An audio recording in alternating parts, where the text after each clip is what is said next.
வானத்தையும் பூமியையும் படைத்த சர்வ வல்லமையுள்ள தேவனை ஸ்தோத்தரிப்போமாக.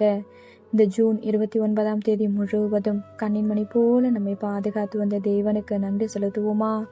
கிருபையும் மகிமையும் நிறைந்த எங்கள் பரிசுத்தமுள்ள நல்ல தகப்பனே, உம்மை ஸ்தோத்தரிக்கிறோம், துதிக்கிறோம் ராஜா. இந்த இரவு நேரத்திலும் உம்மை நோக்கி பார்க்கக்கூடிய கிருபையை கொடுத்ததற்காக நன்றி தகப்பனே. அப்பா, இந்த நாளிலும் உங்களுக்கு பிரியமில்லாத காரியங்களை செய்து உடைய இருதயத்தை துக்கப்படுத்தியதற்காக எங்களை தயவாய் மன்னியும் ஆண்டவரே. உமக்கு பிரியமான பிள்ளையாய் வாழ உதவி செய்யுங்கப்பா.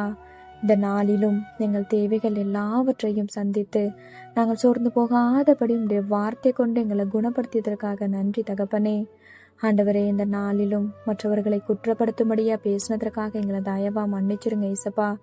ஒருவரையும் குற்றவாளிகள் என்று தீர்க்காதிருங்கள், அப்பொழுது நீங்களும் குற்றவாளிகள் என்று தீர்க்கப்படாதிருப்பீர்கள்னு சொல்லியிருக்கீங்களா ஆண்டவரே. அப்பா, உங்க வார்த்தைக்கு கீழ்ப்படிந்து வாழ உதவி செய்யுங்கப்பா. உம்மை போல எல்லாரையும் நேசிக்க கற்றுத்தாரும்.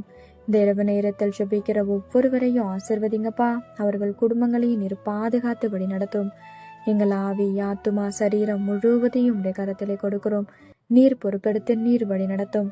இயேசு கிறிஸ்துவின் இனிய நாமத்தில் ஜெபிக்கிறோம் எங்கள் ஜீவனுள்ள நல்ல பிதாவே, ஆமென்.